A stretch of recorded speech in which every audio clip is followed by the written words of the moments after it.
Praise the Lord. വേഗം വരുന്നവനായ യേശുക്രിസ്തുവിന്റെ അതിപരിശുദ്ധ നാമത്തിൽ എല്ലാ സഹോദരീ സഹോദരങ്ങൾക്കും സ്നേഹവന്ദനം. ദൈവത്തിന്റെ അളവറ്റ കൃപയാൽ 2024 ആണ്ടിന്റെ 4 മാസത്തിന്റെ അവസാന മണിക്കൂറുകളിലേക്ക് നാം എത്തിച്ചേർന്നിരിക്കുന്നു. കഴിഞ്ഞ ചില ആഴ്ചകളിൽ വിവിധ കാരണങ്ങളാൽ ബൈബിൾ ക്ലാസ് നമ്മൾ മുടങ്ങി എങ്കിലും ഇന്ന് നമുക്ക് പുനരാരംഭിക്കുവാൻ കർത്താവ് കൃപ നൽകി. പ്രാരംഭ പ്രാർത്ഥനയ്ക്കായി തലകളെ വണക്കാം, ദൈവകരങ്ങളിൽ നമ്മളെ തന്നെ സമർപ്പിക്കാം. ഞങ്ങളുടെ ദൈവമേ, സ്വർഗീയ പിതാവേ, അനുഗ്രഹമേറിയ നല്ല രാത്രിക്കായി ഞങ്ങൾ അങ്ങയെ സ്തുതിക്കുന്നു, സ്തോത്രം ചെയ്യുന്നു. സംഭവബഹുലമായ ഒരു പകലും കൂടെ എരിഞ്ഞടങ്ങി അവിടുത്തെ കൃപയാൽ ഞങ്ങളെ അതാദിനങ്ങളിൽ സുരക്ഷിതമായി കാത്തു പരിപാലിച്ചതിനായി സ്തോത്രം. ഒരു മാസം കൂടെ ഞങ്ങളെ അത്ഭുതകരമായി നടത്തി. വീണ്ടും ഞങ്ങളുടെ വിഷയങ്ങൾ വെച്ച് പ്രാർത്ഥിക്കുവാൻ, അനേകരെ ദൈവവരങ്ങൾ വഹിക്കുവാൻ, ദൈവവചനം പഠിക്കുവാൻ കൂടി വന്നിരിക്കുന്നു. ഞങ്ങളുടെ ഈ മീഡിയയെ കർത്താവ് കാത്തുകൊള്ളണം. നെറ്റ്വർക്കിനെ കർത്താവ് നിയന്ത്രിക്കണം. വിവിധ ഇടങ്ങളിൽ നിന്നായി പങ്കുചേരുന്ന എല്ലാ നിന്റെ കുഞ്ഞുങ്ങളെയും അവിടുന്ന് മാനിക്കണം. ആദ്യവസാനം അവിടുത്തെ കൃപയുണ്ടായിരിക്കണം. യേശുവിൻ നാമത്തിൽ അപേക്ഷിക്കുന്നു, കൃപയോടെ കേൾക്കുമാറാകണമേ. ആമേൻ. നമ്മൾ പ്രാർത്ഥനയ്ക്കായിട്ട് ഒരുങ്ങുകയാണ്. അതിനായി ചില വാക്യങ്ങൾ വായിച്ച് നമ്മൾ പ്രാർത്ഥനയ്ക്ക് ഒരുങ്ങുന്നു. 105 സങ്കീർത്തനം, അതിന്റെ 4 മുതൽ 8 വരെയുള്ള വാക്യങ്ങൾ. സാംസ് 105 വേഴ്സസ് 4 to 8 നാം ഇങ്ങനെ വായിക്കുന്നു. യഹോവയെയും അവന്റെ ബലത്തെയും തിരവിയും അവന്റെ മുഖത്തെ ഇടവിടാതെ അന്വേഷിപ്പി. ഇന്നത്തെ കാലഘട്ടത്തോട് നമ്മോട് വളരെ വ്യക്തമായി ദൈവവചനം പറയുന്ന 2 കാര്യങ്ങളാണ് ഈ ഭാഗത്ത് നാം ഇപ്പോൾ വായിച്ചു കേട്ടത്. 105 സങ്കീർത്തനത്തിന്റെ 4 വാക്യമാണ്. പറയുന്നു, യഹോവയെയും അവന്റെ ബലത്തെയും തിരവീൻ. ഇന്ന് ദൈവത്തെക്കാൾ ശക്തരായി വലിയവരായി എന്തും ചെയ്യാം എന്നുള്ള വ്യാമോഹത്തോടും അതിബുദ്ധിയോടും കൂടെ പ്രവർത്തിക്കുകയും ചിന്തിക്കുകയും ജീവിക്കുകയും ചെയ്യുന്ന ഒരു കൊച്ചു കൂട്ടമെങ്കിലും സമൂഹത്തിലുണ്ട്. പ്രിയമുള്ളവരെ, ഈ ബുദ്ധി വൈഭവങ്ങളും കഴിവുകളും പ്രാപ്തികളും ഒക്കെ ആര് തന്നതാണ്? എവിടെ നിന്ന് കിട്ടിയതാണ്? എങ്ങനെ ലഭിച്ചതാണ്? പലപ്പോഴും നമുക്കത് ദൈവം തന്നതാണെന്നും ദൈവമാണ് അതിനുള്ള ജ്ഞാനവും പരിജ്ഞാനവും വിവേകവും തന്ന് ഇന്ന് നാം ഈ ലോകം കാണുന്ന വിധത്തിൽ അതിനെ എത്തിക്കുവാൻ ഇടയാക്കിയതെന്നും മറന്ന്, ചുരുക്കത്തിൽ സൃഷ്ടിതാവിനേക്കാൾ സൃഷ്ടിക്ക് മുൻതൂക്കം കൊടുക്കുന്ന ഒരു കാലഘട്ടത്തിൽ നാം എത്തിച്ചേർന്നിരിക്കുന്നു. അതുകൊണ്ടാണ് ദൈവം എവിടെ, ദൈവമുണ്ടോ എന്നുള്ള ചോദ്യങ്ങളുമായി ഒരു തലമുറ തന്നെ മാറിയിരിക്കുന്നു. അതുകൊണ്ട് പറയുകയാണ്, നാം ചെയ്യേണ്ടത് യഹോവയെയും അവന്റെ ബലത്തെയും തിരവീൻ. ഒരു കാര്യം ഓർക്കണം പ്രിയമുള്ളവരെ, എത്ര ശക്തനാണെങ്കിലും ബുദ്ധി വൈഭവം ഉള്ള ആളാണെങ്കിലും എന്തെല്ലാം കണ്ടുപിടുത്തത്തിന്റെ ഉപജ്ഞാതാവാണെങ്കിലും ദൈവമില്ല എന്ന് ഒരു ദിവസം 24 മണിക്കൂറിൽ 48 പ്രാവശ്യം പറഞ്ഞാലും ആ വ്യക്തിയും ബലഹീനനാകുന്ന ഒരു നിമിഷമുണ്ട്, അശക്തനാകുന്ന ഒരു നിമിഷമുണ്ട്, നിസ്സഹായനായി തീരുന്ന ഒരു സമയമുണ്ട്. ഇതൊക്കെ ഒരു ചോരത്തിളപ്പിലും ആരോഗ്യത്തിലും സാഹചര്യങ്ങളുടെ സമ്മർദ്ദങ്ങളിലുമൊക്കെ പറയാൻ കൊള്ളാം. പക്ഷേ സ്വന്തം ജീവിതത്തിന്റെ പ്രതിസന്ധി വരുമ്പോൾ എല്ലാവരും അബലരായിത്തീരും, അശക്തരായി മാറും. അന്നേരമാണ് പുറത്ത് തുറന്ന് സമ്മതിച്ചില്ല എങ്കിൽ പോലും ഉള്ളിന്റെ ഉള്ളിൽ ഒരു നേരിയ തിരിച്ചറിവ് വരും. അല്ല, നമ്മുടെ കയ്യിലൊന്നും നിൽക്കാത്ത ഒരു അദൃശ്യ ശക്തിയാകുന്ന ദൈവം നിശ്ചയമായും കാര്യങ്ങൾ നിർവഹിക്കുന്നു, നടത്തുന്നു. കാരണം എന്റെ തന്നെ കാര്യം എന്റെ കൈപ്പിടിയിൽ ഒതുങ്ങുന്നില്ല എന്നുള്ള പരമാർത്ഥം സ്വയമായി തിരിച്ചറിയുന്നു. അതുകൊണ്ട് വചനം പറയുന്നു, യഹോവയെ കണ്ടെത്താവുന്ന കാലത്ത് അവനെ അന്വേഷിപ്പി. അതുകൊണ്ട് ഇന്നത്തെ വാക്യം നമ്മളെ ഓർമ്മപ്പെടുത്തുന്ന പരമപ്രധാനമായ കാര്യം, യഹോവയെയും അവന്റെ ബലത്തെയും തിരവെയും അവന്റെ മുഖത്തെ ഇടവിടാതെ അന്വേഷിപ്പി. ഇന്ന് മനുഷ്യൻ പലതിന്റെയും പിന്നാലെയാണ്, ഒരു അന്വേഷണ ത്വരയോടെ ഓടുകയാണ്, പുതിയത് നേടുവാൻ വ്യഗ്രതയിലാണ്. എന്നാൽ നമുക്ക് അന്വേഷിക്കേണ്ടത് ദൈവത്തിന്റെ മുഖമാണ്. എന്ന് പറഞ്ഞാൽ നമ്മുടെ ജീവിതത്തിന്റെ സമസ്ത മേഖലയിലും ദൈവിക സാന്നിധ്യം ഉണ്ടായിരിക്കണം. ഇന്ന് പ്രാർത്ഥനയ്ക്കായി ഒരുങ്ങുന്ന ഈ സന്ദർഭത്തിൽ എന്നെ ഇപ്പോൾ കേൾക്കുകയും വരുന്ന ദിവസങ്ങളിൽ യൂട്യൂബിൽ കൂടെ ശ്രവിക്കുകയും ചെയ്യുന്ന പ്രിയ സഹോദരങ്ങളെ, നമ്മുടെ ജീവിതത്തെ നമുക്കൊന്ന് വിലയിരുത്താം. നമ്മുടെ കഴിവിലും പ്രാപ്തിയിലും പണത്തിലും ആരോഗ്യത്തിന്റെയും സമയത്ത് നാം ദൈവത്തെ അന്വേഷിക്കുന്നുണ്ടോ? നാം ദൈവത്തെ തിരയുന്നുണ്ടോ? നാം ദൈവമുഖം, ദൈവ സാന്നിധ്യം എല്ലാ മണ്ഡലങ്ങളിലും ആഗ്രഹിക്കുന്നുണ്ടോ?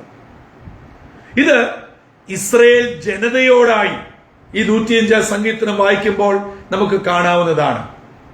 അങ്ങനെ ഇസ്രായേൽ ജനതയോട് പറഞ്ഞിട്ട് സങ്കീർത്തനക്കാരൻ തുടരുകയാണ്. ഞാനതിന്റെ ഒരു വലിയ വിശദാംശങ്ങളിലേക്ക് പോകുന്നില്ല. വളരെ പെട്ടെന്ന് ആ വാക്യങ്ങൾ ഒന്ന് സ്വാംശീകരിക്കുകയാണ്. അവന്റെ ദാസനായ അബ്രഹാമിന്റെ സന്തതിയും അവൻ തെരഞ്ഞെടുത്ത യാക്കോബിൻ മക്കളുമായുള്ളവരെ, ചുരുക്കത്തിൽ അബ്രഹാമിന്റെ സന്തതിയാൽ തെരഞ്ഞെടുക്കപ്പെട്ട ഇസ്രായേൽ ജനത്തോടായി സങ്കീർത്തനക്കാരൻ ദൈവത്തിന്റെ അരുളപ്പാട് അറിയിക്കുകയാണ്. എന്താണ് പറയുന്നത്? അവൻ ചെയ്ത അത്ഭുതങ്ങളും അവന്റെ അടയാളങ്ങളും അവന്റെ വായുടെ ന്യായവിധികളും ഓർത്തുകൊള്ളുവീൻ. നിങ്ങൾ ചിലത് ഓർക്കണം.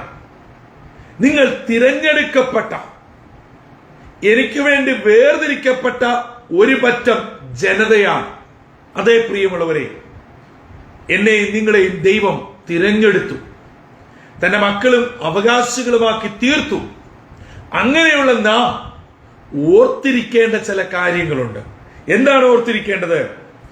ദൈവം ചെയ്ത അത്ഭുതങ്ങൾ ആർക്കു വേണ്ടിയാ? നമുക്ക് വേണ്ടി.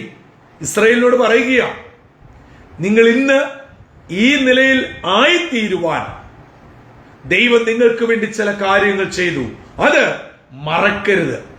അതാണ് ഞാൻ ആമുഖമായി പറഞ്ഞത്. ആരോഗ്യവും കഴിവും പണവും ബുദ്ധിവൈഭവവും ഒക്കെ എത്തിച്ചേർന്നപ്പോഴാണ് നാം ദൈവത്തെയും കൂടെ മറന്ന് ചോദ്യം ചെയ്യുന്നത്. എന്നാൽ ആ നിലയിൽ എത്തിച്ചേരുവാൻ നമ്മൾ പിന്നിട്ട ചില വഴികളുണ്ട്. അതൊരിക്കലും മറക്കരുത്. അത് ഓർക്കുമ്പോൾ നാം ദൈവത്തെ ചോദ്യം ചെയ്യത്തില്ല. മറിച്ച് 4-ാം വാക്യത്തിൽ പറഞ്ഞതുപോലെ ദൈവത്തിന്റെ മുഖം എപ്പോഴും അന്വേഷിക്കും, അഥവാ ദൈവ സാന്നിധ്യം എപ്പോഴും ആഗ്രഹിക്കും. തുടർന്ന് പറയുന്നു 7-ാം വാക്യത്തിൽ, അവൻ നമ്മുടെ ദൈവമായ യഹോവയാകുന്നു, അവന്റെ ന്യായവിധികൾ സർവ ഭൂമിയിലും ഉണ്ട്. അതെ, നമ്മൾ ഈ ഭൂമിയിൽ എവിടെ പോയി ഓടി ഒളിച്ചാലും, എന്തെല്ലാം പറഞ്ഞ് മാറി നിന്നാലും, ഈ സർവഭൂമിയിലും ദൈവത്തിന്റെ സാന്നിധ്യം ഉണ്ട്. കാരണം വെറും വാക്കുകൊണ്ട് ഈ കാണുന്ന സകല ഭൂചരാചരങ്ങളെയും 5 ദിവസം കൊണ്ട് സൃഷ്ടിക്കുകയും 7-ാം ദിവസം തന്റെ സാദൃശ്യത്തിലും സ്വരൂപത്തിലും നമ്മെ അഥവാ മനുഷ്യനെ രൂപപ്പെടുത്തുകയും ചെയ്ത ദൈവമാണ്. അപ്പോൾ ദൈവത്തെ ഒളിച്ച് നാം ഈ ഭൂമിയിൽ എവിടെ പോകാനാ? എന്റെ അബ്രഹാമിന്റെ സന്തതികളെ, യാക്കോബിന്റെ പരമ്പരകളെ, നിങ്ങൾ ഇത് ഓർക്കണം. നിങ്ങൾക്ക് എന്നെ വിട്ടെങ്ങും പോകുവാനോ ഒളിക്കുവാനോ വിട്ടുമാറുവാനോ കഴിയുകയില്ല. തുടർന്ന് പറയുന്നു, അവൻ തന്റെ നിയമത്തെ എന്നേക്കും താൻ കൽപ്പിച്ച വചനത്തെ 1000 തലമുറയോളം ഓർക്കുന്നു. പറയുകയാണ്, ദൈവം പിതാക്കന്മാരോട് ചെയ്ത കൽപ്പനകളും വാഗ്ദത്തങ്ങളും 1000 തലമുറയോളവും ഓർക്കുന്ന ദൈവമാണ്. അങ്ങനെയെങ്കിൽ നമ്മൾ ഇന്ന് രാത്രി പ്രാർത്ഥനയ്ക്കായിട്ട് ഒരുങ്ങുകയാ. പ്രിയ സഹോദരങ്ങളെ, അവരൊരു ചിന്തിക്കുക. കഴിഞ്ഞ നാളുകളിൽ നമ്മുടെ ജീവിതത്തിന്റെ സാഹചര്യങ്ങളിൽ നാം ദൈവത്തോട് പ്രാർത്ഥിക്കുകയും നിലവിളിക്കുകയും യാചിക്കുകയും ചെയ്ത സമയത്ത് നമ്മളോട് ഓരോരുത്തരോടും ദൈവം ഇടപെട്ടില്ലേ? നിങ്ങളുടെ ജീവിതത്തിന്റെ ചില പ്രതിസന്ധിയിൽ ഉപവസിച്ച് പ്രാർത്ഥിച്ചപ്പോൾ, ദൈവസന്നിധിയിൽ മുഴങ്കാലും അടക്കിയപ്പോൾ, ദൈവം മുമ്പാകെ കണ്ണുനീരോടുകൂടെ ഇരുന്നപ്പോൾ ദൈവം ചില വാഗ്ദത്തങ്ങൾ നിങ്ങൾക്ക് നൽകി. അത് പ്രാർത്ഥിച്ചുകൊണ്ടിരുന്നപ്പോൾ നിങ്ങളുടെ ഉള്ളിൽ നൽകി, ചില ദൈവദാസന്മാരിൽ കൂടെ നൽകി. മാത്രമല്ല, വചനത്തിൽ കൂടെ നിങ്ങൾക്കത് വെളിപ്പെടുത്തി തന്നു. ഒരു കാര്യം ഇന്ന് രാത്രി ഓർക്കണം, അത് ദൈവം ഓർക്കുന്ന ദൈവമാണ്. അത് ദൈവം വിട്ടുകളയുന്ന ദൈവമല്ല, അത് നിശ്ചയമായും നിവർത്തിക്കുന്ന ദൈവമാണ്. 1000 തലമുറയോളം ദൈവം അത് ഓർക്കുന്ന ദൈവമാണ്. അങ്ങനെയെങ്കിൽ ഇന്ന് രാത്രികാലം നമ്മൾ പ്രാർത്ഥനയ്ക്കായിട്ട് ഒരുങ്ങുകയാണ്. പ്രിയ ദൈവജനമേ, നിങ്ങളുടെ ആവശ്യങ്ങൾ, ഭാരങ്ങൾ, പ്രാർത്ഥനാ വിഷയങ്ങൾ നമുക്കൊന്നിച്ച് പങ്കുവെക്കാം. ഇപ്പോൾ ഞാനിവിടെ ചില പ്രാർത്ഥനാ വിഷയങ്ങൾ പങ്കുവെക്കുമ്പോൾ ഒരുപക്ഷെ ചിലത് നിങ്ങളുടേതായിരിക്കണമെന്നില്ല. അല്ല, നിങ്ങളുടേതായ വിഷയങ്ങൾ ഒരുപക്ഷെ വന്നില്ല എന്നും ഇരിക്കാം.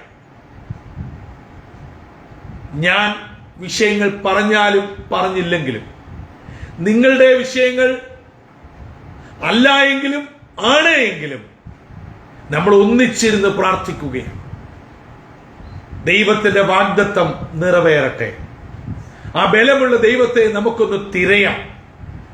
കഴിഞ്ഞ നാളുകളിൽ, പ്രത്യേകിച്ച് ഇന്നുകൊണ്ട് ഈ വർഷത്തിന് 4 മാസം പിന്നിടുമ്പോൾ പ്രാർത്ഥനയിൽ വന്ന വീഴ്ചകൾ, വചന പഠനത്തിൽ വന്ന വീഴ്ചകൾ, പ്രാർത്ഥിക്കുവാൻ നിസ്സംഗത കാട്ടിയത്, അത് വ്യക്തിപരമായ പ്രാർത്ഥന, കുടുംബ പ്രാർത്ഥന, കൂട്ടായ്മ, ബന്ധം, ആരാധന, എവിടെയാണ് വീഴ്ച പറ്റിയത്? അവയൊക്കെ ഏറ്റുപറഞ്ഞ് നമുക്ക് പ്രാർത്ഥിക്കാം. ഇപ്പോൾ ഓൺലൈനിൽ എന്നോടൊപ്പമുള്ള സഹോദരങ്ങൾ തലകളെ വണക്കുക, പ്രാർത്ഥിക്കുക. വരുന്ന ദിവസങ്ങളിൽ യൂട്യൂബിൽ കൂടി ഇത് കേൾക്കുകയും കാണുകയും ചെയ്യുന്നവർ, നിങ്ങൾ എപ്പോൾ കാണുകയും കേൾക്കുകയും ചെയ്യുന്നോ ആ സമയത്ത് നിങ്ങളുടെ വിഷയങ്ങൾ ദൈവത്തോട് പങ്കുവെക്കുക. ദൈവിക വാഗ്ദത്തം ഏറ്റെടുക്കുക. 1000 വർഷത്തോളവും നമ്മളെ മറന്നുകളയാതെ വാഗ്ദത്തത്തെ ഓർത്ത് നിവർത്തിക്കുന്ന ഒരു ദൈവം. അതാണ് പറഞ്ഞത്, ഇസ്രായേൽ ജനതയെ അവൻ ചെയ്ത അത്ഭുതങ്ങളെ ഓർത്തുകൊള്ളി. ദൈവം നടത്തിയ വിധങ്ങളെ ഓർക്കാം. അതാത് സ്ഥാനങ്ങളിൽ തലകളെ വണക്കാം. പ്രാർത്ഥനയ്ക്കായി ഒരുങ്ങാം. നമ്മെ തന്നെ ദൈവകരങ്ങളിൽ വിട്ടുകൊടുക്കാം. 1 മാസം കൂടെ നമ്മെ വിട്ട് കടന്നു പോകുന്നു. ചുരുങ്ങിയ മണിക്കൂറുകൾ കൊണ്ട് ഈ വർഷത്തിന് 4 മാസം പിന്നിടുമ്പോൾ ദൈവം നടത്തിയ വിധങ്ങളെ ഓർത്തുകൊള്ളി. നന്മകൾക്കും ദാനങ്ങൾക്കും അനുഗ്രഹങ്ങൾക്കുമായി നന്ദി കരയറ്റാം.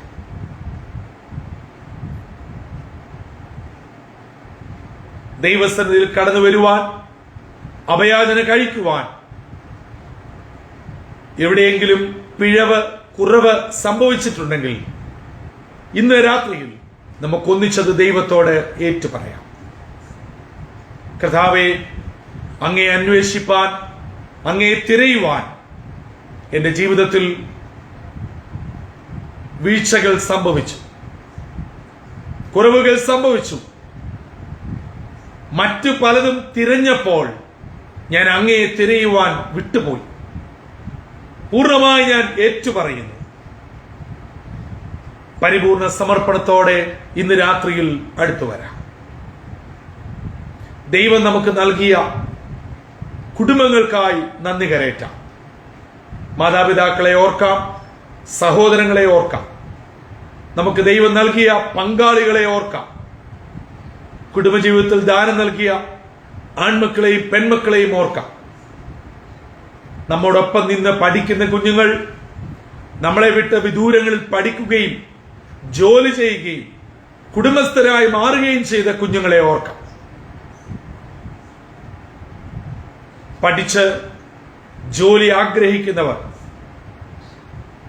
വിവാഹപ്രായം എത്തിയവർ, കുടുംബജീവിതത്തിൽ പ്രവേശിച്ചിട്ട് തലമുറയെ ആഗ്രഹിക്കുന്നവർ, ഗർഭിണികളായിരിക്കുന്ന സഹോദരിമാർ, വിവിധ ആവശ്യങ്ങളുടെ മുഖത്ത് ആയിരിക്കുന്നവർ,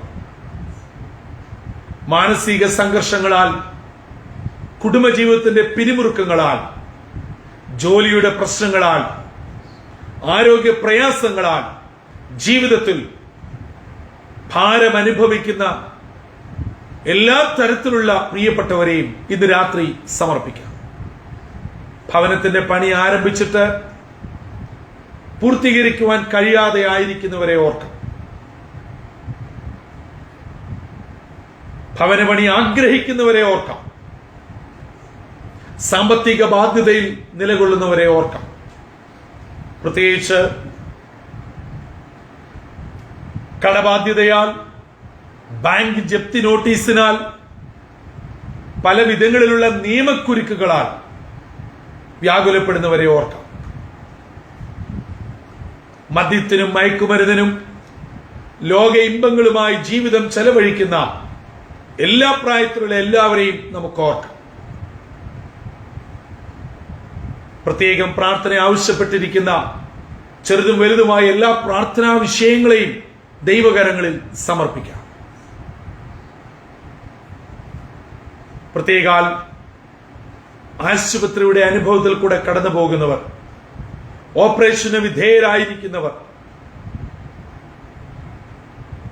വിവിധ രോഗങ്ങളാൽ വ്യാകുലപ്പെടുന്നവർ, നാളുകളായി ട്രീറ്റ് ചെയ്തിട്ടും വേണ്ട സൗഖ്യം ലഭ്യമാകാത്തവർ,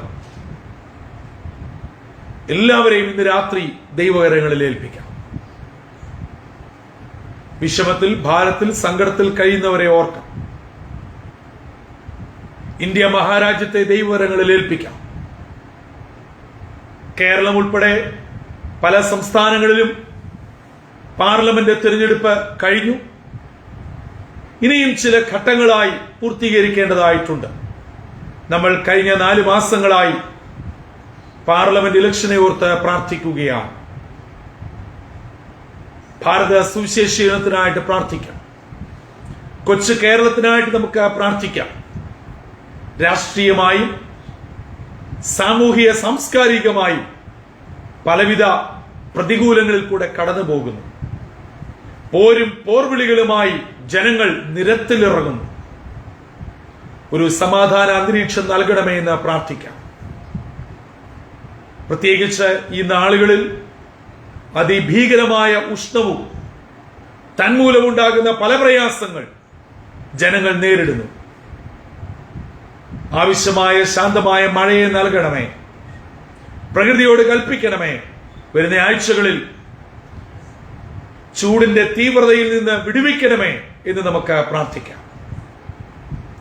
ഒറ്റയ്ക്കും ക്ഷീണത്തിലും പ്രയാസത്തിലും അല്ലാതെയും ഒക്കെയായി കഴിയുന്ന നമ്മുടെ വാർദ്ധക്യ മാതാപിതാക്കളെ ഓർക്കാം.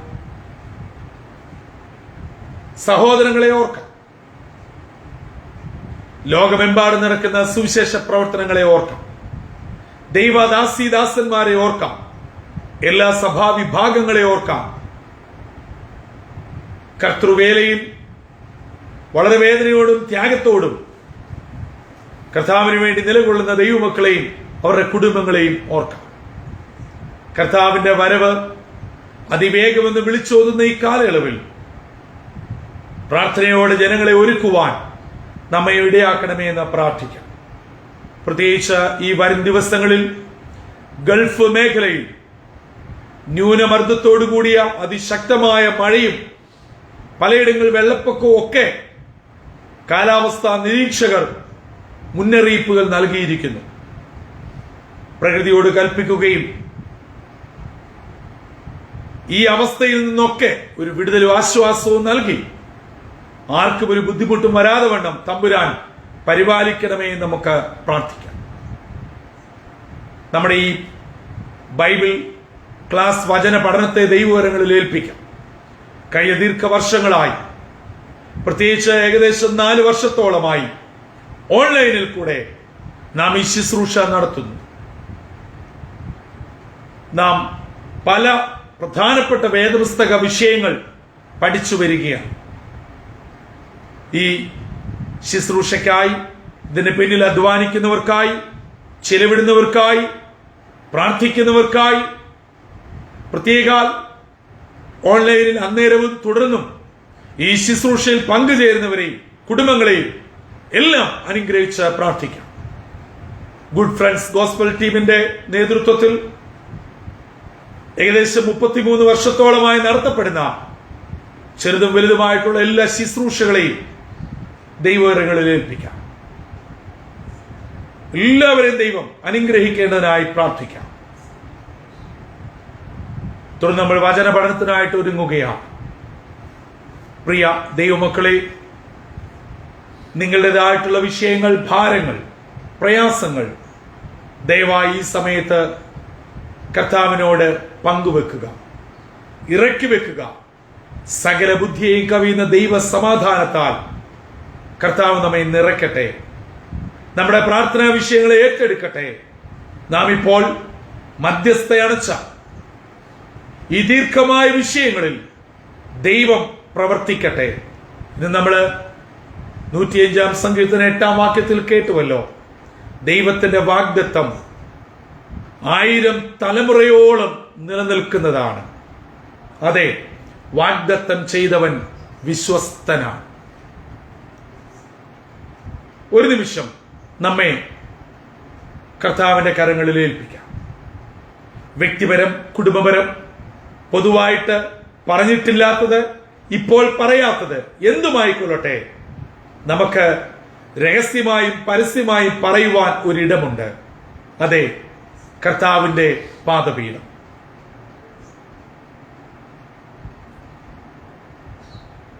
ഞങ്ങളെ സ്നേഹിക്കുന്ന ദൈവമേ, സ്വർഗീയ പിതാവേ, ഞങ്ങളുടെ പ്രാർത്ഥനാ വിഷയങ്ങൾ, ഞങ്ങളുടെ ആവശ്യങ്ങൾ, ഞങ്ങളുടെ ഭാരങ്ങൾ എല്ലാം തമ്പുരാന്റെ പാദാന്തികെ സമർപ്പിച്ചിരിക്കുന്നു.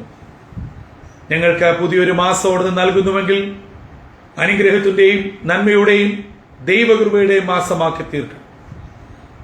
തുടർന്ന് ഞങ്ങൾ വചന പഠനത്തിനായിട്ട് ഒരുങ്ങുന്നു. കർത്താവ് ഞങ്ങളെ സഹായിക്കണം. യേശുവിൻ നാമത്തിൽ അപേക്ഷിക്കുന്നു. കൃപയോടെ കേൾക്കുമാറാകണമേ. ആമേൻ.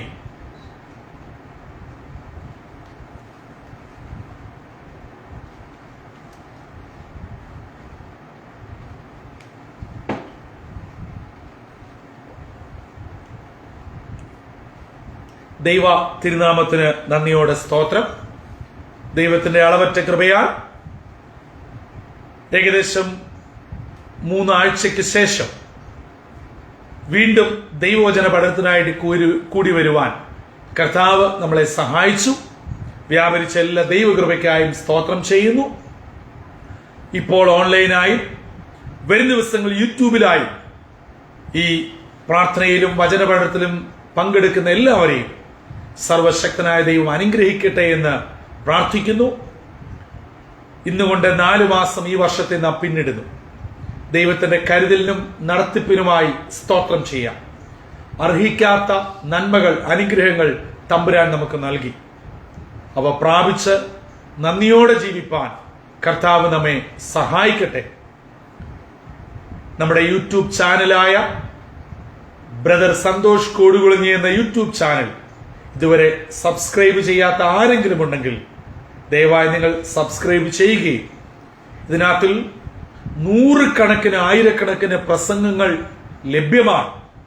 അവ നിങ്ങൾ കേൾക്കണം, വചനം പഠിക്കണം, ദൈവസന്നിധിയിൽ സമയം ചെലവഴിക്കണം. അങ്ങനെ വചനത്തിൽ വളരുവാൻ കർത്താവ് നമ്മെ സഹായിക്കട്ടെ. 2024 ജനുവരി മുതൽ നാം പഠിക്കുവാനായി തിരഞ്ഞെടുത്ത വിഷയം പൗലോസിന്റെ സുവിശേഷ യാത്രകളെ കുറിച്ചാണ്. നമ്മൾ പലപ്പോഴും കേട്ടുവന്നത് പൗലോസിന്റെ പ്രധാനപ്പെട്ട 3 മിഷണറി യാത്രകൾ മാത്രമാണ്. എന്നാൽ അതല്ല, പൗലോസ് ചെയ്ത സുവിശേഷ യാത്രകളെ കുറിച്ച് വിശുദ്ധ വചനത്തിൽ രേഖപ്പെടുത്തിയിരിക്കുന്ന മേഖലകളെല്ലാം ലഭിക്കപ്പെട്ട ചുരുങ്ങിയ സമയത്തിനുള്ളിൽ നാം പഠിക്കുവാനാണ് ആഗ്രഹിച്ച് എത്തിയിരിക്കുന്നത്. അങ്ങനെ നാം ഈ പഠനത്തിന്റെ 14ാമത്തെ മെയിൻ പോയിന്റിലാണ് കഴിഞ്ഞ ക്ലാസ് പൂർത്തീകരിച്ചത്. അത് പൗലോസിന്റെ 3ാമത്തെ മിഷണറി യാത്രയിലുമാണ്. 14ാമത്തെ മെയിൻ പോയിന്റ് പൗലോസിന്റെ 3ാമത്തെ മിഷണറി യാത്ര. ഈ 14ാമത്തെ പോയിന്റിന്റെ 1ാമത്തെ സബ് പോയിന്റിലാണ് കഴിഞ്ഞ ക്ലാസ്സിൽ നാം പ്രാർത്ഥിച്ച് അവസാനിപ്പിച്ചത്. ഇന്ന് നാം അത് പുനരാരംഭിക്കുന്നത് കൊണ്ട് 14ാമത്തെ പോയിന്റിൽ 1ാമത്തെ പോയിന്റ് വരെ വളരെ ചുരുക്കമായി നിങ്ങളുടെ ഓർമ്മയൊന്ന് പുതുക്കുവാൻ ആഗ്രഹിക്കുന്നു. കഴിഞ്ഞ ക്ലാസ്സുകളെല്ലാം ക്ലാസിന്റെ നമ്പരും ഡേറ്റും ഇട്ട് നമ്മുടെ യൂട്യൂബിൽ ലഭ്യമാണ്. സമയം പോലെ നിങ്ങളത് സീരീസ് ആയിട്ട് കേട്ട് പ്രാർത്ഥനയോടെ വചനം പഠിക്കുവാൻ ശ്രമിക്കുക. 14ാമത്തെ പോയിന്റ് പൗലോസിന്റെ 3ാമത്തെ മിഷണറി യാത്ര. ഇത് കണക്കാക്കിയിരിക്കുന്നത് ഉദ്ദേശം AD 53 മുതൽ 57 വരെയുള്ള കാലഘട്ടങ്ങളിലായിരിക്കാം എന്നാണ്. പൗലോസ് അന്ത്യോക്യയിൽ കുറെ നാൾ താമസിക്കുകയും ഈ സമയത്താണ് തിമത്തിയോസ് എഫെസോസിൽ നിന്നും തന്റെ ജന്മസ്ഥലമായ ലൂസ്ത്രയിലേക്ക് പോകുന്നത്. അങ്ങനെ ഗലാത്യ സഭകളിൽ യഹൂദ പക്ഷക്കാരാൽ ഉണ്ടായ ഉപദേശ പിശകുകളെയൊക്കെ ദൂരീകരിച്ച് അവർ മനസ്സിലാക്കിയിരുന്ന യോഹന്നാന്റെ സ്നാന വിഷയങ്ങൾക്കൊക്കെ വ്യക്തമായ മറുപടി കൊടുത്ത് പൗലോസ് മുന്നേറുകയാണ്. ഇത് നമുക്ക് അപ്പോസ്തലപ്രവൃത്തി 18-ാം അധ്യായത്തിൽ അവസാന വാക്യങ്ങളിൽ വായിക്കാവുന്നതാണ്, 23 മുതലുള്ള വാക്യങ്ങൾ. അങ്ങനെ ആ സമയത്ത് നൽകുന്ന ഉപദേശങ്ങളാണ് നമുക്കിപ്പോൾ ഗലാത്യ ലേഖനമായി ലഭിക്കപ്പെട്ടിരിക്കുന്നത്. അത് ഗലാത്യ ലേഖനം 2-ാം അധ്യായം 11 മുതലുള്ള വാക്യങ്ങളിൽ നിന്നും മനസ്സിലാക്കാവുന്നതാണ്. അങ്ങനെ അപ്പോസ്തലപ്രവൃത്തി 18:23 പൗലോസിന്റെ 3ാമത്തെ മിഷണറി യാത്ര ആരംഭിക്കുന്നതായി കാണാവുന്നതാണ്.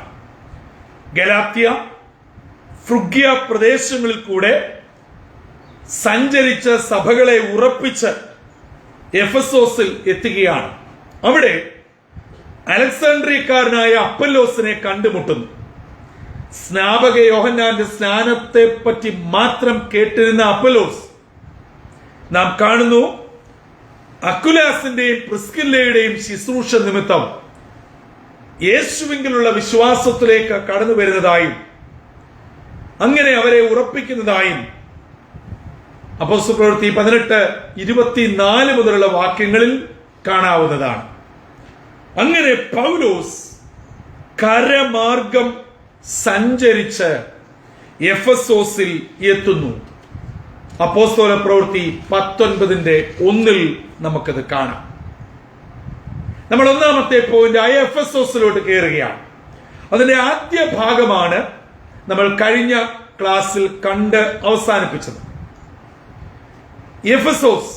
എഫെസോസ് എല്ലാ വിധത്തിലും വളരെ പ്രാധാന്യമർഹിക്കുന്ന ഉന്നതമായ ഒരു വ്യാപാര കേന്ദ്രമായിരുന്നു.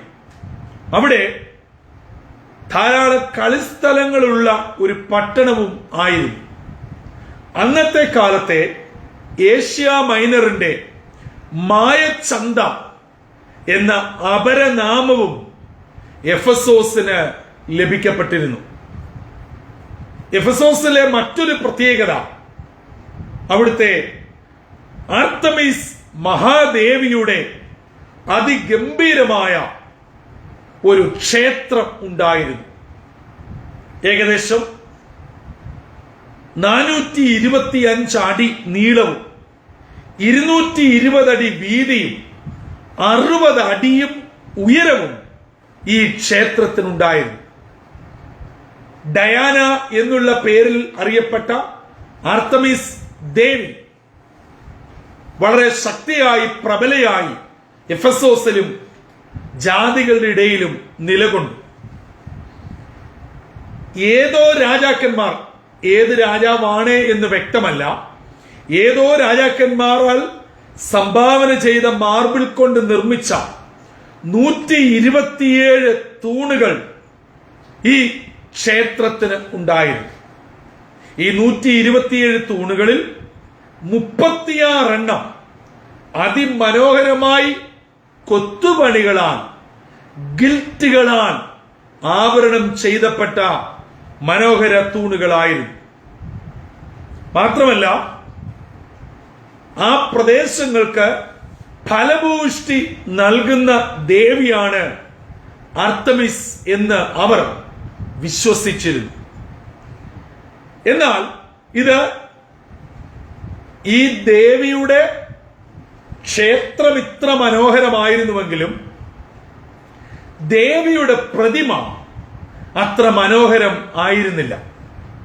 ദേവിയുടെ പ്രതിമ കറുത്ത ഏതോ ലോഹം കൊണ്ട് നിർമ്മിച്ചതും അനേകം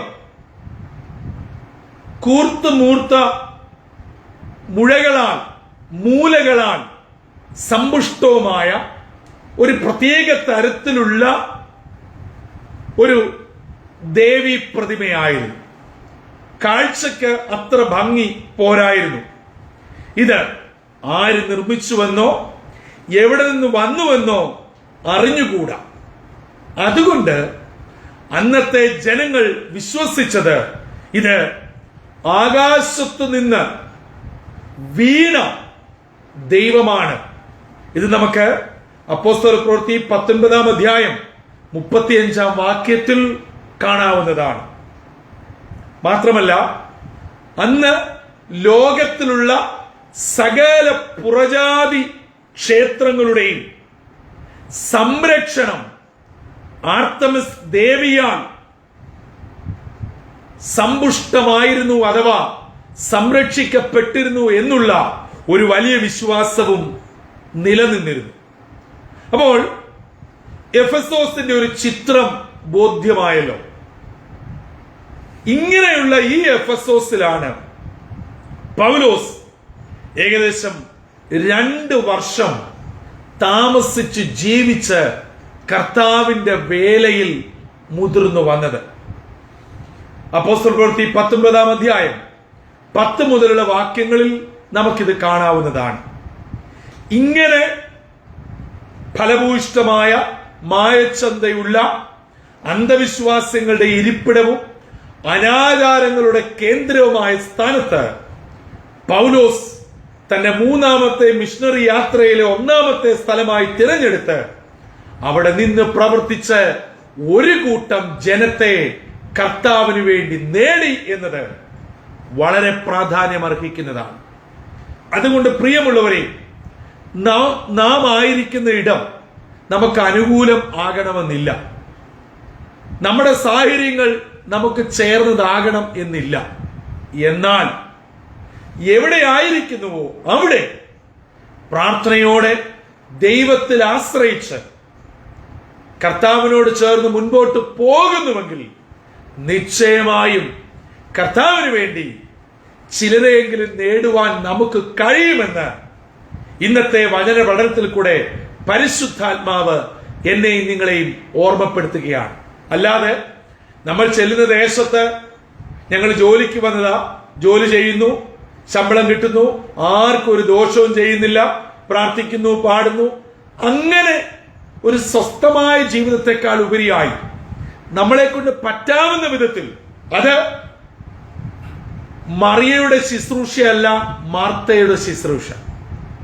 എല്ലാവരും പ്രസംഗിക്കാനും, എല്ലാവർക്കും പ്രാർത്ഥിക്കാനും, എല്ലാവർക്കും പബ്ലിക്കായിട്ട് സുവിശേഷ വേല ചെയ്യാനും പറ്റത്തില്ല. പക്ഷേ നമുക്ക് പരിചയമുള്ളവർ, കൂടെ ജോലി ചെയ്യുന്നവർ, അറിയാവുന്നവർ പ്രയാസത്തിലോ വേദനയിലോ മാനസിക സംഘർഷങ്ങളിലോ ആയിരിക്കുന്നെങ്കിൽ, സഹോദര, പ്രാർത്ഥിക്ക്, വചനം വായിക്ക്. കുടുംബ പ്രാർത്ഥന എങ്ങനെയുണ്ട്? ഇനി ഒരു പ്രാർത്ഥനയുണ്ട്.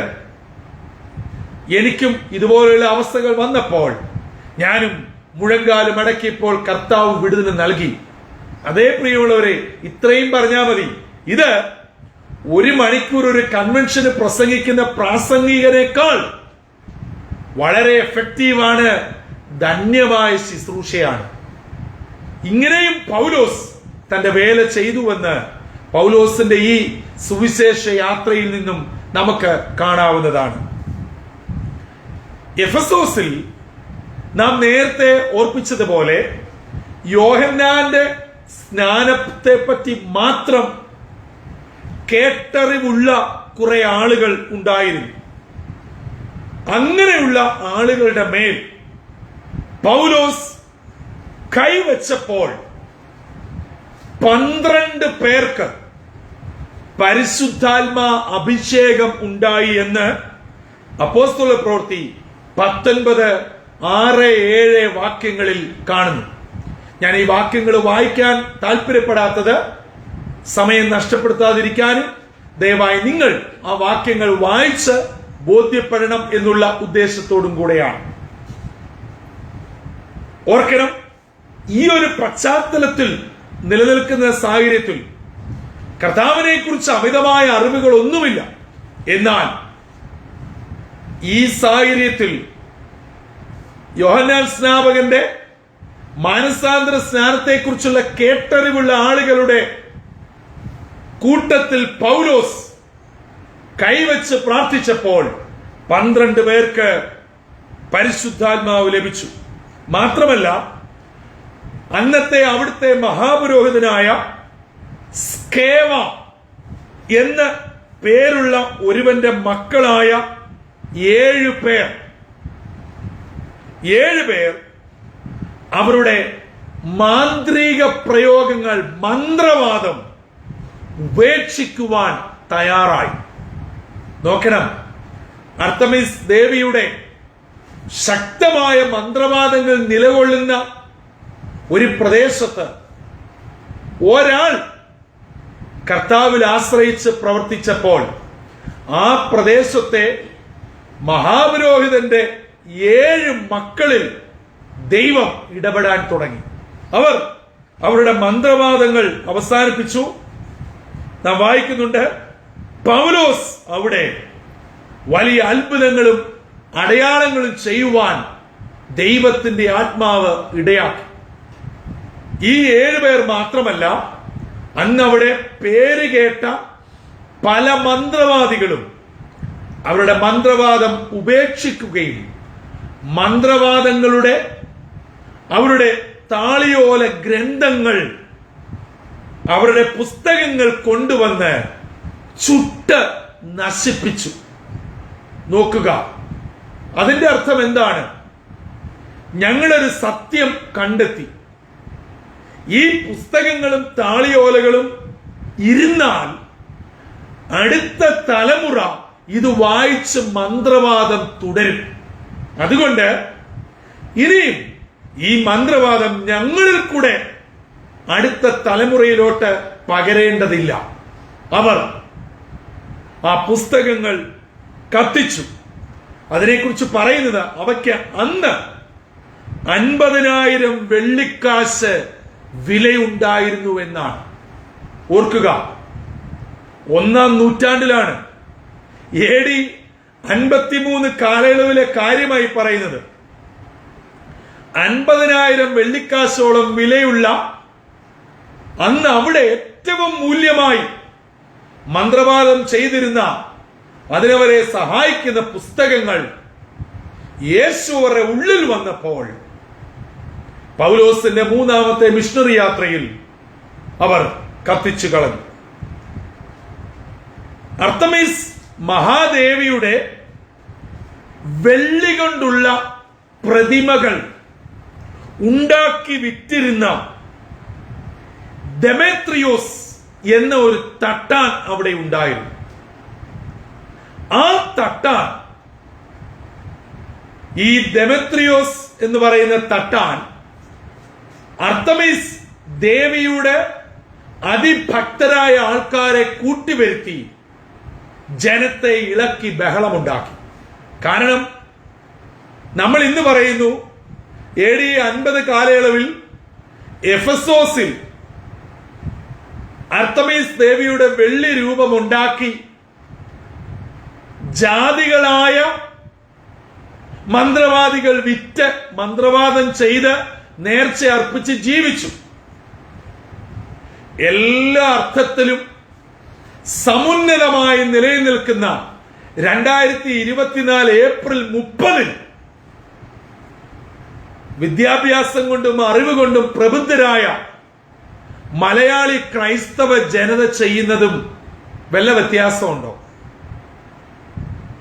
അന്ന് അവർ അർത്തമീസ് ദേവിയുടെ ഒരു രൂപം, അതായത് ഒരു വ്യക്തിയുടെ രൂപമായിരുന്നു ഉണ്ടാക്കിയെങ്കിൽ ഇന്ന് ദൈവങ്ങളുടെയും പുണ്യവാളങ്ങളുടെയും മാത്രമല്ല, നായ്ക്കളുടെയും ജീവികളുടെയും, നായുടെയും പൂച്ചയുടെയും എന്തിന്റെ എല്ലാം ഉണ്ടാക്കാമോ, പാമ്പിന്റെ ഉൾപ്പെടെ സകലതിനെയും ഉണ്ടാക്കി ദൈവത്തെ ആരാധിക്കുവാൻ പ്രേരിപ്പിക്കുന്ന ഒരു ക്രൈസ്തവ ലോകം. ഞാൻ അക്രൈസ്തവരെ കുറിച്ചോ അവിശ്വാസികളെ കുറിച്ചോ അല്ല പറയുന്നത്. AD 53 കാലയളവിൽ എഫെസോസിൽ ചെയ്തത് ജാതീയരാണ്. അവരത് മാത്രം കണ്ടു വളർന്ന അന്ധവിശ്വാസത്തിൽ വന്നവരാണ്. അതുകൊണ്ട് അതിൽ നിന്ന് മാറി മന്ത്രവാദത്തിന്റെ പുസ്തകങ്ങൾ ഉൾപ്പെടെ കത്തിച്ചു കളഞ്ഞതിനാൽ തട്ടാന്റെ ഉപജീവനത്തിന് കോട്ടം വന്നുവെന്ന് മനസ്സിലാക്കിയപ്പോൾ ദെമേത്രിയോസ് എന്ന തട്ടാൻ ബഹളമുണ്ടാക്കി. അത് പട്ടണത്തിൽ വലിയ കലഹത്തിന് കാരണമായി. ആ കലഹത്തിന് കാരണക്കാരൻ പൗലോസായി മാറി. കാരണം പൗലോസാണല്ലോ തന്റെ മൂന്നാം മിഷണറി യാത്രയിൽ അന്ന് വരെ അവരറിയാത്ത സത്യം അവർക്ക് പറഞ്ഞു കൊടുക്കുകയും പരിശുദ്ധാത്മാവ് അവരെ ആ സത്യത്തിലേക്ക് നയിക്കുകയും ചെയ്തത്. അങ്ങനെ പട്ടണത്തിന്റെ അധികാരികൾ ഇടപെട്ട് താൽക്കാലികമായി ആ പ്രശ്നം ശമിപ്പിച്ചു. ഒരു താൽക്കാലിക ശാന്തത വരുത്തുവാൻ അധികാരികൾ ഇടപെട്ടു. കാരണം അതൊരു ജാതീയ വിശ്വാസ വർഗീയ പോരായി മാറാൻ അവർ അനുവദിച്ചില്ല. അങ്ങനെ എഫെസോസിലെ 2 വർഷത്തെ താമസത്തിനിടയിൽ ഈ കാരണത്താൽ ജനങ്ങളെ ഇളകിയപ്പോൾ അതിനൊരു പ്രതിവിധി എന്ന വണ്ണം പൗലോസ് കാരാഗ്രഹത്തിൽ അടയ്ക്കപ്പെട്ടു. പ്രിയമുള്ളവരെ, പൗലോസ് സ്വന്തം കാര്യത്തിന് വേണ്ടി ചെയ്തതിനല്ല കാരാഗ്രഹവാസം അനുഭവിക്കുന്നത്, കർത്താവിന് വേണ്ടി നിലകൊണ്ടതിനാ. ഞാൻ ചോദിക്കട്ടെ, കർത്താവിന് വേണ്ടി നമുക്ക് 10 ചുവട് നടക്കാൻ തയ്യാറാണോ? വെയില് കൊള്ളുവാൻ തയ്യാറാണോ?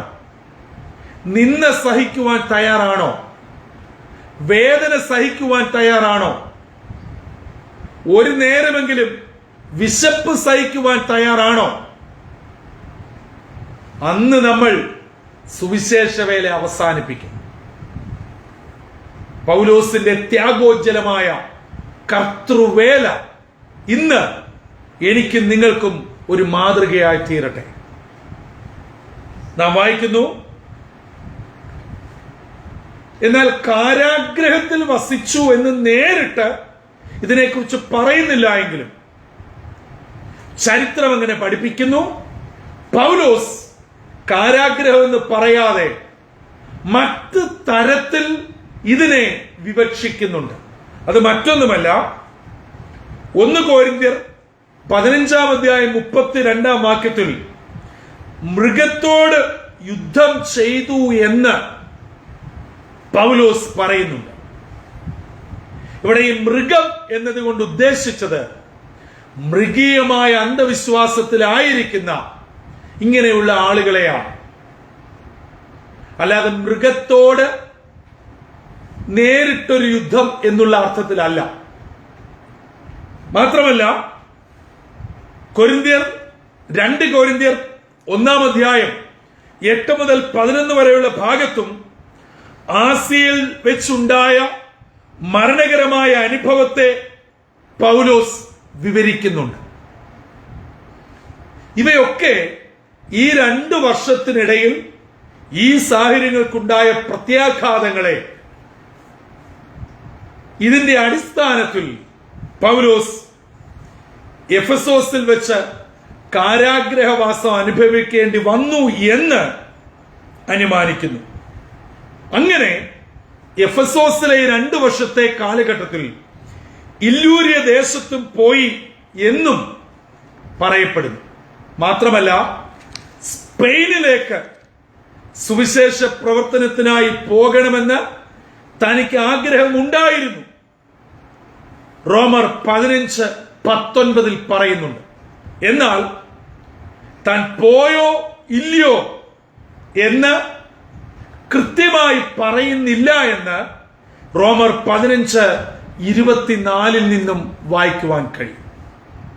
അങ്ങനെ ധന്യമായ ശുശ്രൂഷ തന്റെ 3-ാമത്തെ മിഷണറി യാത്രയിൽ 1-ാമത്തെ സ്ഥലമായ എഫെസോസിൽ ചെയ്തു. 2 മക്കതോന്യ. പൗലോസിന്റെ 3-ാമത്തെ മിഷണറി യാത്രയിൽ 2-ാമതായി വന്നത് മക്കതോന്യയിലാണ്. എന്നാൽ മക്കതോന്യയിലെ തന്റെ പ്രവർത്തനത്തെക്കുറിച്ചും നാളുകളെക്കുറിച്ചും വിശദമായ ഒരു വിവരണം വിശുദ്ധ വേദപുസ്തകം നമുക്ക് നൽകുന്നില്ല. മക്കതോന്യയിലെ പ്രധാനപ്പെട്ട സ്ഥലം ഫിലിപ്പി ആയിരുന്നു. ആ ഫിലിപ്പിയിൽ താൻ സന്ദർശിക്കുകയും സ്ഥലം സഭയെ ഉറപ്പിച്ച് പ്രബോധനം നൽകുകയും ചെയ്തു എന്ന് അപ്പോസ്തല പ്രവൃത്തി 20:1 മുതലുള്ള വാക്യങ്ങളിൽ വ്യക്തമാണ്. അപ്പോൾ ഫിലിപ്പിയിൽ താൻ അധിക ദിവസങ്ങളോ നാളുകളോ ഉണ്ടായിരുന്നില്ല. ഉള്ള സമയം അവിടെ സ്ഥലം സഭയെ സന്ദർശിച്ച് ശക്തമായ ദൂതുകൾ നൽകി അവരെ വിശ്വാസത്തിൽ ഉറപ്പിച്ച് തന്റെ 3-ാമത്തെ സ്ഥലത്തേക്ക് യാത്രയായി. അങ്ങനെ 3-ാം മിഷണറി യാത്രയിലെ 3-ാമത്തെയും അവസാനത്തെയും സ്ഥലമാണ് യവനദേശം, ഗ്രീക്ക് പ്രദേശങ്ങൾ. യവനദേശം എന്ന് പറയുന്ന ഗ്രീക്ക് പ്രദേശങ്ങളിൽ പൗലോസ് പ്രധാനമായും പോയത് തെസ്സലോനിക്യ, ബെരോവ, അഥേന, കൊരിന്ത് എന്നീ പ്രദേശങ്ങളിലും അവിടുത്തെ സ്ഥലം സഭകളിലുമാണ്. ഇവയൊക്കെയും പൗലോസ് യാത്രയിൽ കടന്നുപോയി സന്ദർശിച്ചു എന്ന് അപ്പോസ്തല പ്രവൃത്തി 20:2 വാക്യത്തിൽ കൂടെ മനസ്സിലാക്കാൻ കഴിയും. ഇവിടെ ഏകദേശം 3 മാസം താൻ ചിലവഴിച്ചു.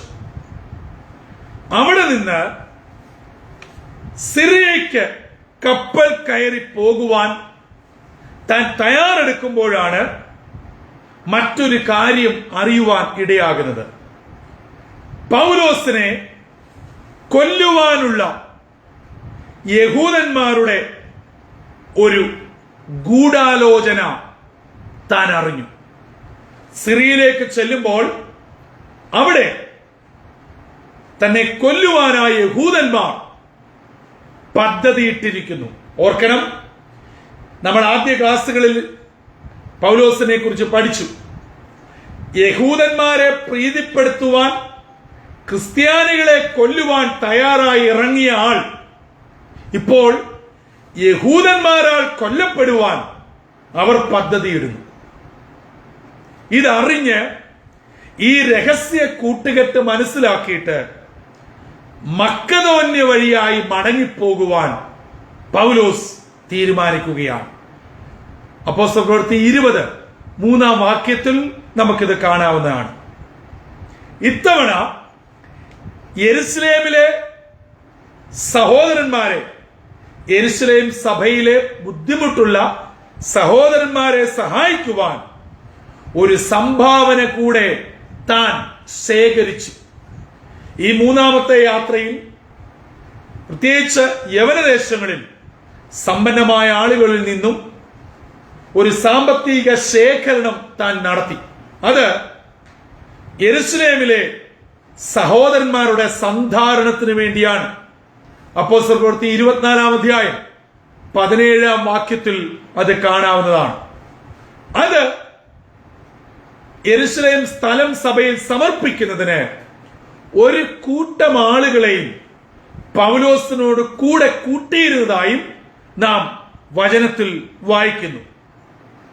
ബെരോവയിലെ പുറോസിന്റെ മകൻ സൊപത്രോസും തെസ്സലോനിക്കക്കാരനായ അരിസ്തർഹോസും സെക്കുന്തോസും ദർബക്കാരായ ഗായോസും തിമത്യോസും ആസിക്കാരായ തുഹിക്കോസും ത്രോഫിമോസും എന്നിങ്ങനെ 7 പേർ പൗലോസിനോട് കൂടെ യെരുശലേമിലേക്ക് പോകുവാൻ തയ്യാറായതായി അപ്പോസ്തലപ്രവൃത്തി 20:4 കാണാവുന്നതാണ്.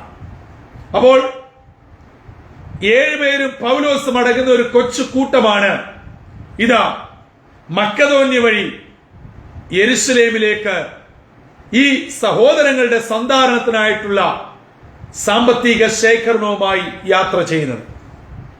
അവർ ആസ്യ വരെ യാത്ര ചെയ്തു. അവർ പൗലോസിന് മുമ്പേ ത്രോവാസിലെത്തി പൗലോസ് വരുവാൻ കാത്തിരുന്നു. കാരണം പൗലോസ് അതിനിടയിൽ പലയിടങ്ങളിലായി യാത്ര ചെയ്ത് തന്റെ വേല നിവർത്തിക്കുകയാണ്. നാം വായിക്കുന്നു, പെസഹ പെരുന്നാളിന്റെ സമയത്ത് യെരുശലേമിൽ എത്തണമെന്നായിരുന്നു പൗലോസിന്റെ പദ്ധതി. എന്നാൽ പൗലോസ് ആ പരിപാടിയിൽ ഒരു മാറ്റം വരുത്തിയിട്ട് ഫിലിപ്പിയിൽ നിന്നും കപ്പൽ കയറി 5 ദിവസം കൊണ്ട് ത്രോവാസിൽ എത്തിയിട്ട് 7 ദിവസം ത്രോവാസിൽ പാർത്തതായി അപ്പോസ്തലപ്രവൃത്തി 20:6 നാം വായിക്കുന്നു.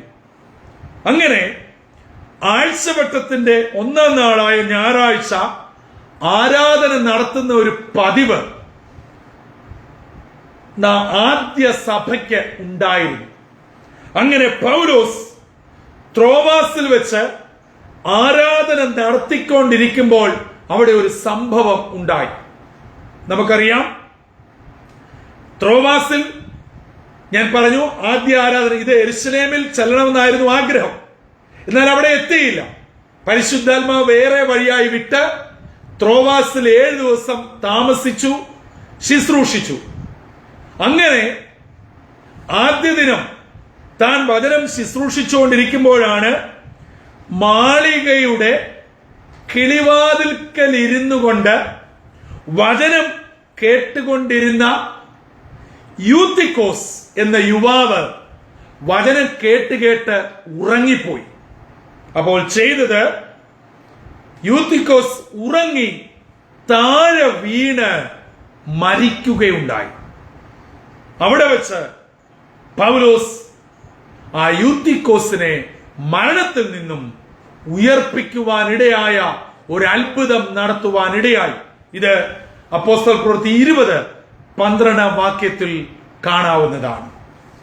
അങ്ങനെ ത്രോവാസിൽ വെച്ച് വളരെ അനുഗ്രഹിക്കപ്പെട്ട ഒരു അത്ഭുത ശുശ്രൂഷയും കൂടെ നിർവഹിക്കുവാൻ പൗലോസിനെ കർത്താവ് ഉപയോഗിച്ച് തന്റെ 3ാമത്തെ മിഷണറി യാത്ര പൂർത്തീകരിക്കുകയും ചെയ്തു.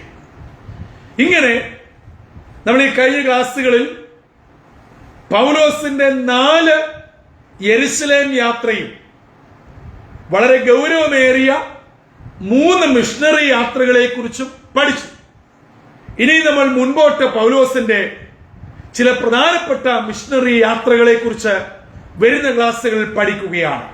ഇന്ന് സമയവും കൃത്യമായതുകൊണ്ട് ഇന്ന് നാം പ്രാർത്ഥിച്ച് അവസാനിപ്പിക്കുന്നു. ദൈവജനമേ, നമ്മൾ ഇന്നത്തെ ക്ലാസ്സിൽ നിന്നും ഗ്രഹിച്ചത് എന്താണ്? ദൈവത്തിന്റെ പരിശുദ്ധാത്മാവിന് വിധേയമായി ആത്മാവ് നൽകുന്ന ആലോചനയനുസരിച്ച് നമ്മളെ ആക്കിയിരിക്കുന്ന സ്ഥലങ്ങളിൽ നമുക്കുള്ള സാഹചര്യത്തിൽ കർത്താവിനെ സാക്ഷിക്കുക, ഞാൻ അറിഞ്ഞ സത്യം മറ്റൊരാളോട് പങ്കുവെക്കുക. അങ്ങനെ ഒരു അനുഗ്രഹിക്കപ്പെട്ട ജീവിതത്തിന്റെ ഉടമകളായി കർത്താവിനെ സേവിക്കുവാൻ, സാക്ഷിക്കുവാൻ ദൈവത്തിന്റെ പരിശുദ്ധാത്മാവ് നമ്മെ ഏവരെയും ഇടയാക്കട്ടെ. മെയ് മാസം ഈ വചനം കേൾക്കുന്ന, എന്നെ ശ്രവിക്കുന്ന ഏവർക്കും അനുഗ്രഹത്തിന്റെയും നന്മയുടെയും സന്തോഷത്തിന്റെയും മാസമായി തീരട്ടെ. നമുക്കൊന്നിച്ച് പ്രാർത്ഥിക്കുവാനും വചനം പങ്കിടുവാനും കർത്താവ് നമ്മളെ സഹായിക്കട്ടെ. തലകളെ വണക്കാം, പ്രാർത്ഥിക്കാം.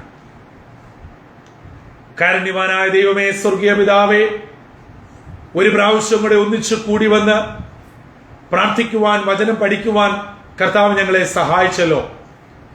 പൗലോസിന്റെ ജീവിതത്തിന്റെ ആത്മീയ യാത്രകളെ കുറിച്ച് ഞങ്ങൾ പഠിച്ചുകൊണ്ടിരിക്കുന്നു. പ്രതികൂലങ്ങളുടെ നടുവിൽ അനുകൂലകനായി നിർത്തുന്ന കർത്താവിന്റെ സാന്നിധ്യത്തിൽ ഞങ്ങളെ കൊണ്ട് ചെയ്യാവുന്നിടത്തോളം ദൈവമക്കൾക്ക് വേണ്ടി ചെയ്യുവാൻ, ദൈവരാജ്യത്തിന് വേണ്ടി ചെയ്യുവാൻ പൗലോസിന്റെ സുവിശേഷ യാത്രകൾ ഞങ്ങളോട് സംസാരിക്കുന്നതിനായി സ്തോത്രം. ഇന്ന് ഞങ്ങൾ പ്രാർത്ഥിച്ച വിഷയങ്ങളും കേട്ട വചനങ്ങളും ഞങ്ങളുടെ ജീവിതത്തിന് അനുഗ്രഹമാകണമേ. ഈ ശുശ്രൂഷയിൽ ആദ്യോടൊന്ന് പങ്കെടുത്തവർ, ഇതിന് പിന്നിൽ പ്രവർത്തിച്ചവർ, ചെലവിട്ടവർ, അധ്വാനിച്ചവർ എല്ലാവരെയും അനുഗ്രഹിക്കണം. കഴിഞ്ഞ 4 മാസം ഞങ്ങളെ അനുഗ്രഹമായി നടത്തി. വരുന്ന 5ാം മാസം അവിടുന്ന് ഞങ്ങൾക്ക് നൽകുന്നുവെങ്കിൽ ഏറ്റവും അനുഗ്രഹിക്കപ്പെട്ടതായി നൽകണം. സ്വർഗീയ കൃപകൾ കൊണ്ട് ഞങ്ങളെ പൊതിയണം. യേശുവിൻ നാമത്തിൽ അപേക്ഷിക്കുന്നു, കൃപയോടെ കേൾക്കുമാറാകണമേ. ആമേൻ.